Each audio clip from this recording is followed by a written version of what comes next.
Hello, my name is Summer Richardson, and I'm here to talk to you about something I love, dogs. Now, two movies I love are Evan Almighty and Because of Winn-Dixie. Both of these movies might not seem very similar, but both of them have a dad character who does not like dogs. My dad is the exact same way. Unfortunately for my dad, he currently owns 3 dogs. Now, he only does this because he loves his family, and so he tolerates all these dogs.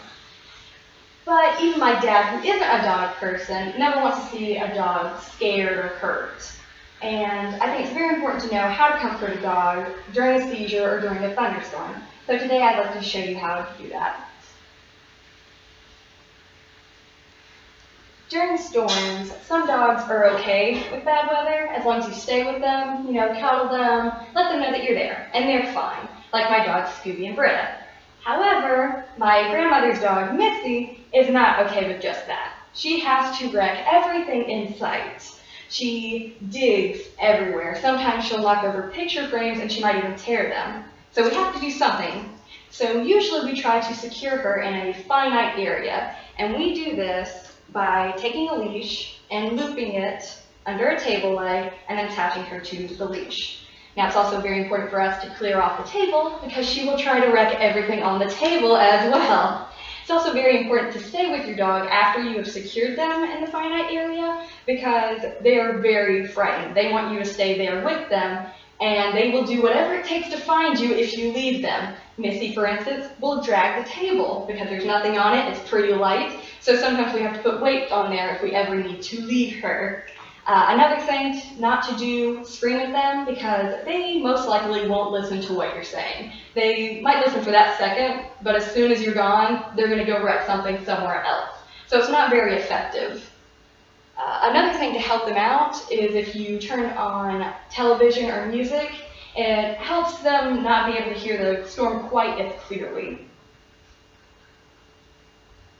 Now, another thing not to do, or things to be aware of before you do them, are like vests and cages. Now, a vest never worked for our dog, Missy. She freaked out just as much. It helped 0%. As for a cage, dogs can injure themselves with a cage. We put her in a cage. She actually got so scared that she started biting at the cage, and she got her mouth stuck, and she actually started to bleed a bit. So be very cautious if you ever want to use a cage. As for seizures, how to tell a dog is having a seizure, they'll start staggering around. They can't really walk quite right. They also have some heavy drooling going on. They also might vomit or have a loss of bladder control. And ways to deal with this is, one, have a towel around. It helps with the cleanup job that you will have afterwards, and it also helps comfort the dog. It's also very important that they're aware that you're there with them. So talk to them very quietly, pet them very gently, stay with them. It's also very important not to have any bright lights or very loud noises. So if there's any music or television on, be sure to turn that off.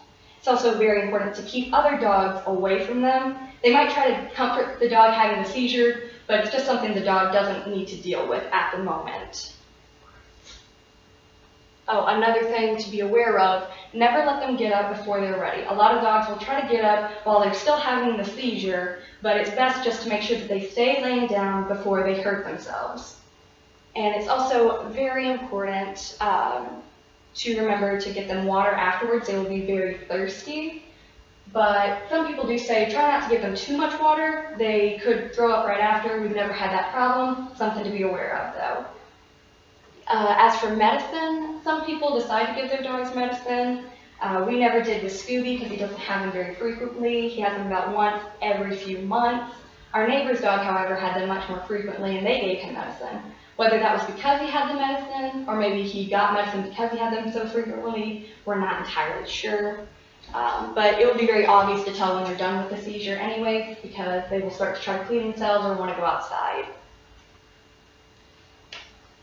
So in conclusion, it's just very important to know how to comfort a dog and be there for them because they're always there for you. It's something very important to remember. Thank you everyone for listening. Have a wonderful day.